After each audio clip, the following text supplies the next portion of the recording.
Les travaux de l'atelier de finalisation du plan stratégique de développement de l'église de Pentecôte, qui ont démarré ce vendredi 20, ont pris fin samedi 21 mai 2022 au centre Henri Villondé de Lokossa. Il faut élaborer le manuel de personnel. De façon globale, on aura fait un travail de ciblage, et pour ne pas dire un travail de cartographie, c'est-à-dire que ça nous permettra de voir dans telle zone, par exemple, quels sont les milieux où l'église n'est pas encore allée. À l'horizon 2027, nous pensons qu'au moins 42% de ces acteurs ont renforcé leur capacité. Cette rencontre fait suite à celle d'Azové tenue au mois de mars dernier. Lorsque nous avons organisé l'atelier d'Azové, nous n'avons pas pu finaliser l'élaboration du plan stratégique. Donc, de concert avec l'exécutif national de l'Église, on a jugé bon quand même de replanifier cet atelier pour pouvoir finir les travaux effectués.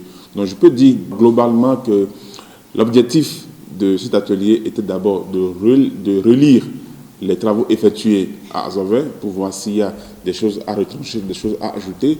Et le deuxième objectif, c'était de finaliser l'élaboration du plan stratégique. Et nous notons avec satisfaction quand même que nous avons fini l'élaboration. Nous avons eu à finir l'élaboration des différentes composantes du plan stratégique de développement de l'Église.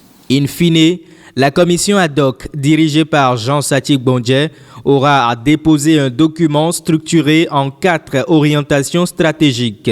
Je pense déjà que ces 4 orientations stratégiques répondent quand même aux aspects de l'expansion de l'Église dans tous les arrondissements du Bénin, une Église qui est financièrement autonome et la construction des infrastructures adéquates. Voilà un peu de façon résumée à quoi va ressembler le document de stratégie. Au niveau des ressources humaines, l'Église va utiliser les ressources humaines en son sein. Et comme vous savez, l'Église aujourd'hui dispose des éminents cadres.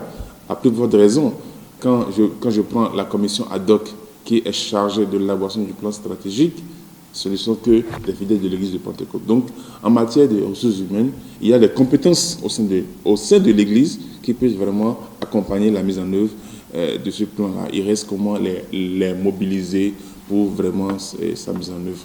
Nous avons fini l'élaboration, mais on va faire une relecture ensemble avec l'exécutif pour voir un peu les activités qui ont été identifiées, pour essayer de faire un travail de priorisation pour prioriser effectivement et réellement les activités dont on a besoin, pour ne pas mettre aussi la corde au cou.